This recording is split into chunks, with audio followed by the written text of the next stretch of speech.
Nkwanirizaako nnyo mukwano gwange najjo osinzira okuba ng'owuliriza UG Updates TV.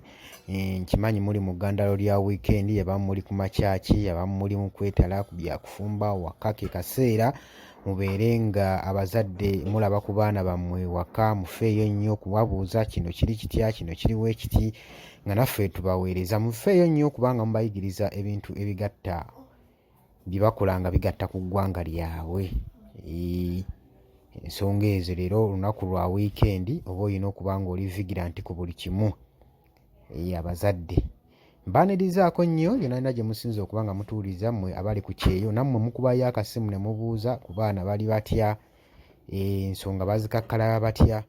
So toweesuulirayo gwanna gamba okuba wagenda abweru kupakasa kuyiiya simbi.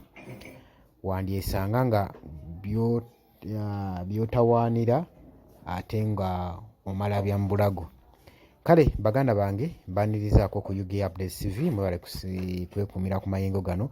Watandika kuba ng'osubscribinga, genda maaso osubscribinga, sharinga, commentinga, likinga. Baganda bange mbaagala nnyo abali Saudi Arabia, Qatar, Oman, Dubai, abali South Africa, Kenya, nammwe mbaagala nnyo. Kakati oluvannyuma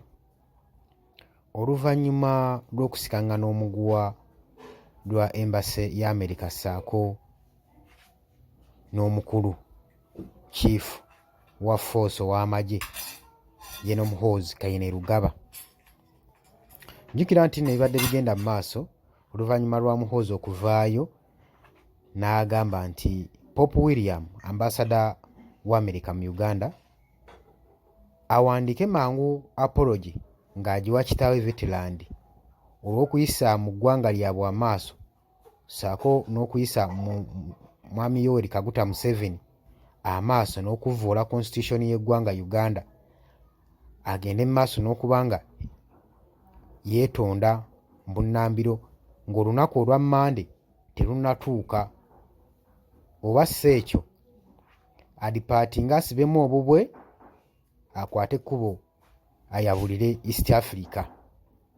Bw'atyo Muhoozi bwe yapositinze ku mukutu gwe ogwa Twitter.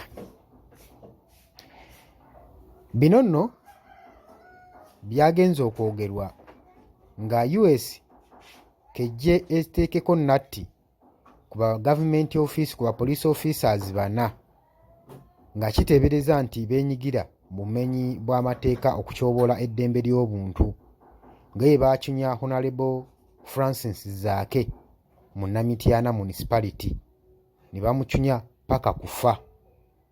Kati n'olw'ensonga eyo US n'esalawo eteeke ku bano bafo police officers okubateekako sanctions ssaako ne famire zaabwe obutalinnya mu ggwanga lyabwe wadde n'omulundi n'ogumu n'ogw'eddagala.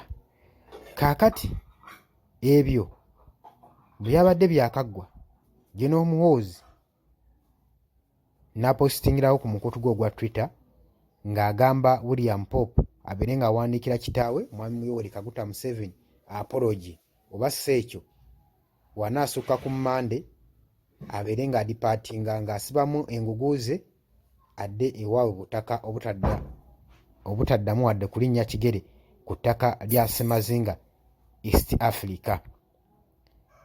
Jjukira nti nno emikutu mingi egivuddeyo nga ginenya Muhoozi okubanga apositinga ebintu mu ngeri y'ekyeyonoonere, ng'era bamuvunaana okubanga by'apositinga asooke nga birowoozaako, si buli kyasanze nti mu political issues abeere ng'akipositingayo. Muhoozi n'abagamba nti ye okuva we yaledde nga akyali mu akademi y'amagye, kati nkugivaamu yakamala emyaka 7 ng'apositinga ku Twitter, n'agamba yalabanga tuulu egenda omuyambako okubanga asaavinga nga ye CPA okukwasaganya emirimu gye omukutu social media erina okuba nga emuyambako bulungi nnyo. N'agamba nti ye ayagala kubeera straight na transparent na accountable ku bintu byonna byonna, y'ensonga waaki buli ekigenda mu maaso n'ekituukawo akipositinga mu public. Figa nnyingi ezaavuddeyo nga zimuwolereza ku nsonga eno, ezimubaakinga naddala musajja we minisita owa Children Affairs mwami Balamu avudde n'agamba mukama we talina nsonga na nsobi yonna gye yakoze kubanga apostinga, era yandikubirizza ba government officers bonna okwettanira emikutu gya social media okusobola okubayambako okukakalabya emirimu ku mirembe gino egya digito, asobole okuba nga aliikinga mu public nga bategeeza ku kiki ekigenda mu maaso. Ye n'agamba talaba ensonga n'emu gye yakoze. Kaakati ensonga ebedda amayengo gajja gawuuba nga bwe gatambula ku mikutu egya social media okuva General Muhoozi Kainerugaba bwe yataddewo ekiwandiiko kino. Kati gwe olowooza minisita ow'abaana okuwa advice omukulu ng'ono ate nga mukulu wa kifoosi, kiba kisaanidde ne advice gy'omuwanga osaanidde osooka obe ng'ogitunulamu, kuba ensobi yonna ekolebwa eyinza okuwabya eggwanga, eyinza otteeka eggwanga ku bunkenke. Zino ensonga ezirimu okwegendereza. Jjukira zitunuulidde omukulu w'amagye ssaako ne diplomatic omu mu ggwanga erya US. Olowooza ensonga zino zigenda kuggwa zitya? Zinaggwa zitya? Olowooza Pope William anajja ne yeetondera General Muhoozi Kainerugaba?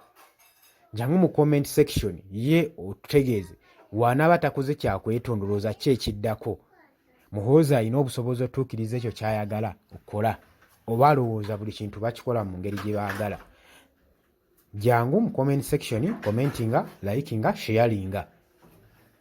Nkubiriza yena yina atanakuba ng'osubscribinga ku Yugi Updates TV, yane maaso n'okuba ng'osubscribinga muganda wange, ate teweerabirako na mukadde kajja kuyambako kuleetera notification message. Mbagaliza weekend ennungi, mweraba.